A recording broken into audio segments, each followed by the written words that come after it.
देखिए, मैंने ये डिमांड इसलिए किया कि प्रधानमंत्री ने देश को ये कहा था चीन की फौज ना घुसी हुई है भारत की टेरिटरी में, ना कोई है वहां पर, ना कोई घुसा हुआ है। और ये जो प्रधानमंत्री ने देश को जो बात बताई थी ये झूठ साबित हुई, क्योंकि चीन आज भारत के LAC के अंदर बैठा हुआ है, भारत के टेरिटरी में बैठा हुआ है। और इसीलिए चीन डेप्सांग डेमचौक से नहीं हट रहा है, वहाँ उसकी PLA की फौज है। इसीलिए अरुणाचल प्रदेश में भारत की टेरिटरी में चीन कई परमानेंट स्ट्रक्चर्स के घर गांव बना चुका है।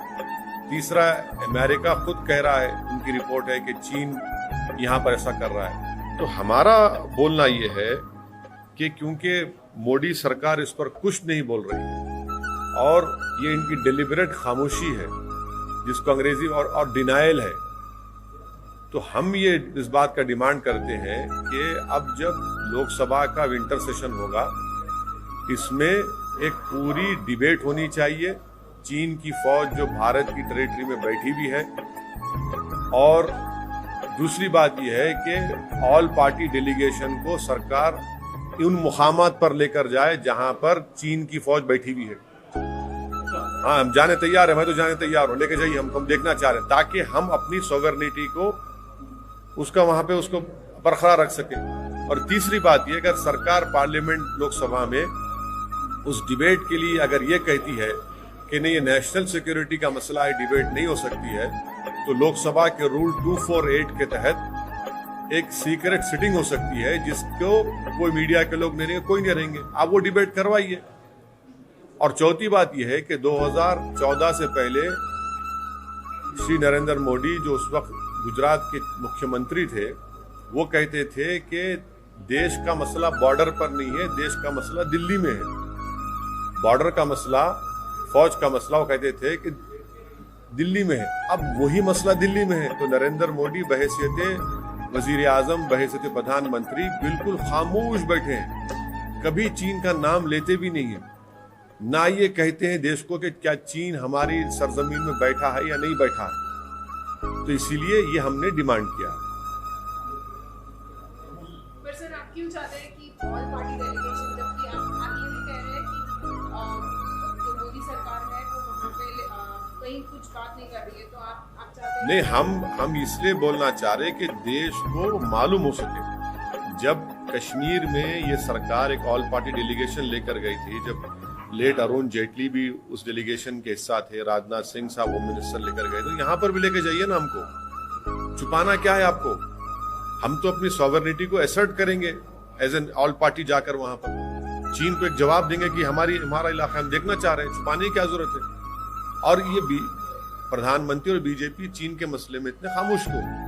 ये तो हमारी जमीन में चीन बैठा हुआ है। सैटेलाइट के फोटोज आ रहे हैं कि अरुणाचल प्रदेश में गांव बना चुका है, कई फोटोज आ रहे हैं कि डेमचौक में, डेप्सांग में चीन बैठा हुआ है, PLA की आर्मी बैठी हुई है। ऐसे तस्वीर भी आए हैं कि पिछले साल जो गालवान में हमारे बहादुर सिपाहियों की जो मौत हुई, इतने हमारे सिपाहियों की तस्वीर देखकर हमारा खून खौलता है, कैसे उनको चीन की फौज बिठा के रखी है वहां पर।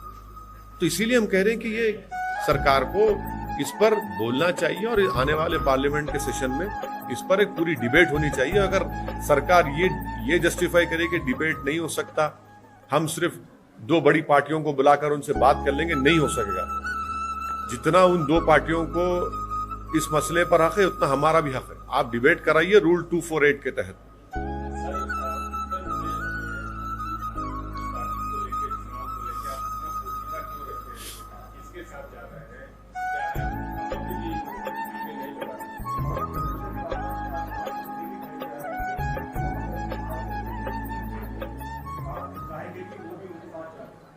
देखिए, मैं अपनी पार्टी की स्ट्रेटेजी के बारे में या अपनी पार्टी के बारे में बात कर सकता हूँ। किसी और पार्टी के उनके नेता के बारे में उन्होंने इस तरह का जो बयान दिया, वो जस्टिफाई करेंगे, वो बोलेंगे। मैं तो प्रिवी नहीं हूँ। जहाँ तक हमारी पार्टी का है मसला है, हमारी स्ट्रेटेजी, हम तो अपना कैंपेन कर रहे हैं यूपी में। अब देखिए आगे क्या होता है, तो जब होगा तो आपको बताएंगे। मगर हम तो पूरी तैयारी कर रहे हैं चुनाव लड़ने की। हमारे पास कैंडिडेट्स का भी सिलेक्शन हमारे पार्टी प्रेसिडेंट और हमारे जो जिम्मेदार कर रहे हैं। हम तो चुनाव की तैयारी पूरी तरीके से कर रहे हैं। हमारे party president, state party president ने ये फैसला लिया है कि हम 100 विधानसभा की सीट पर लड़ने की तैयारी कर रहे हैं। अब देखते हैं क्या होता है।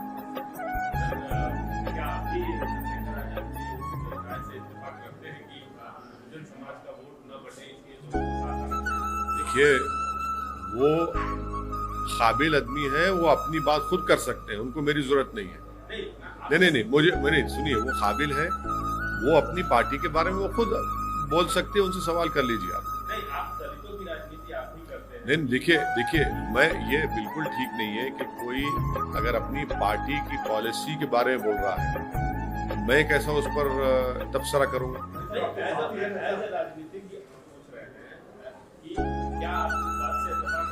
मैं इस सवाल का जवाब नहीं दूंगा।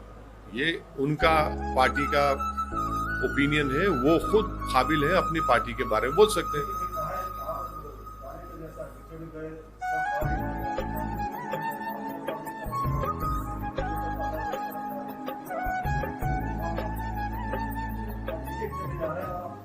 अरे भाई, चले जा रहे हैं तो हम तो मैदान नहीं छोड़ा, हम तो खड़े हुए हैं। हम तो एक शीशा पिलाई दीवार की तरह खड़े हुए हैं। हम तूफान से मुकाबला कर रहे हैं और करते रहेंगे। हम मैदान कहाँ छोड़े, हम तो खड़े हुए हैं, मुकाबला कर रहे हैं बीजेपी से। हमारा आज भी वही इरादा है कि हम ये नहीं चाहते कि दोबारा उत्तर प्रदेश में बीजेपी की सरकार बने और योगी आदित्यनाथ दोबारा उस प्रदेश के मुख्यमंत्री ना बने। आज भी हमारी कोशिश वो है, हम पूरी कोशिश कर रहे हैं, अपना काम कर रहे हैं। उनके साथ हाथ क्यों नहीं मिला? देखिए, अब हाथ किससे मिलेगा या गले मिलेंगे या क्या क्या मिलेंगे, ये तो वक्त बताएगा।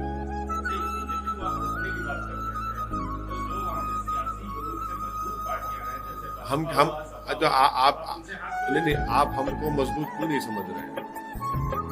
ये आपको करेक्ट करना चाहिए। तो ये वक्त बताएगा किससे हमारा अलायंस होगा नहीं होगा।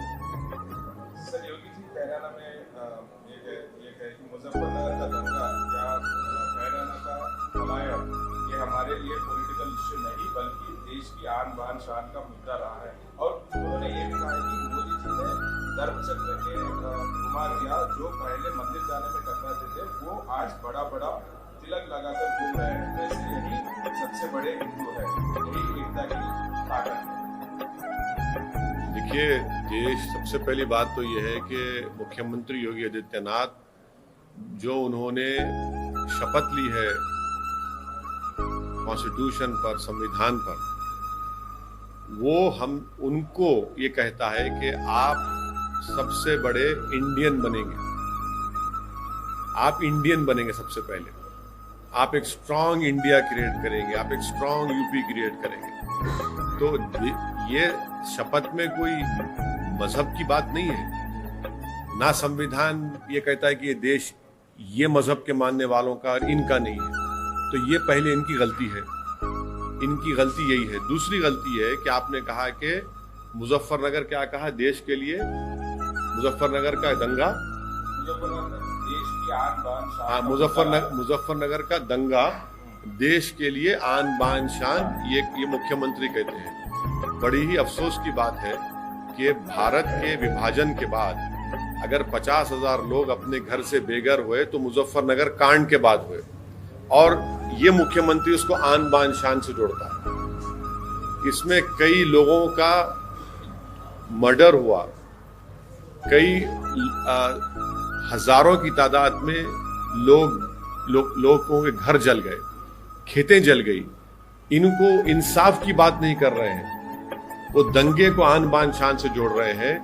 और ये खुद केसेस विड्रॉ किए, 77 केसेस मुजफ्फरनगर के। ये इनकी मानसिकता है, ये इनकी जहनियत है, जो ये आज उत्तर प्रदेश की जनता देख रही है कि जब 50,000 लोग बेघर हो गए, आज भी अपने घर को नहीं जा सकते, आज भी उनको इंसाफ नहीं मिला, 1000 cases for want of evidence collapse हो गए, तो सरकार अपील नहीं करती, उल्टा केसेस को विड्रॉ करती है और इस तरह की अनाप शनाप मुख्यमंत्री कहते हैं कि मुजफ्फरनगर का दंगा इनके लिए आन बान शान का मसला है। कौन सी आन बान शान का मसला है?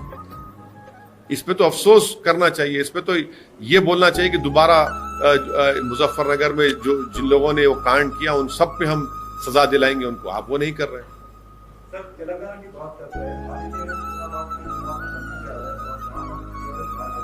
अभी जिस प्रकार से मुख्यमंत्री ने जो है प्रेस कॉन्फ्रेंस करके क्या आप समझते हैं कि तेलंगाना में अब बीजेपी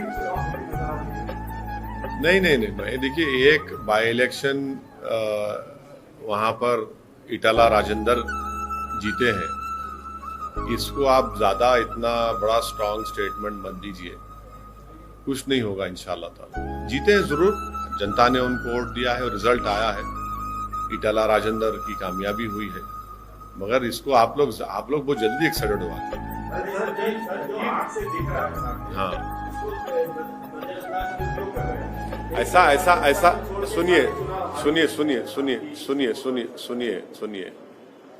आपको आंख से दिख रहा है, बात चीजों को आंख और दिमाग से देखकर एक बात करना पड़ता,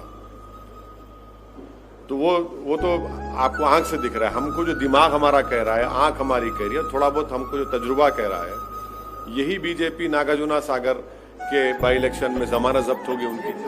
सुन तो लीजिए, नागार्जुना सागर में जमानत जब्त हो गई, तो ये मत जाइए, ये कुछ होने वाला नहीं है। Sir, Nishad Party के chief claims not wrong was born into Nishad, and BJP obviously can even Hindu says son of Dashrata. What would you like to say, sir? You know, you are saying that they are deceiving Hindus and all these statements are coming. What would you like to say? नहीं, ये तो मोहन भागवत को बताना पड़ेगा जो DNA expert है। RSS के मोहन भागवत को बताना पड़ेगा ये बात। ये बता दें अब पूरे देश को। वो हर बार डीएनए की बात कर दे, तो हम तो कहेंगे कि श्री मोहन भागवत ही एक्सपर्ट है इस पर, वो बता सकेंगे। मतलब ये डिसीव करना नहीं हुआ कैसे? मतलब why they are silent? नहीं, ये तो बीजेपी के जो बड़े बड़े नेता हैं वो बताएंगे, हम क्या बताएंगे? वो बताएंगे, जनाब मोहन भागवत साहब बताएंगे, ये उनको बताना पड़ेगा ये बात क्या है। वो ये तो वो तय करेंगे ना।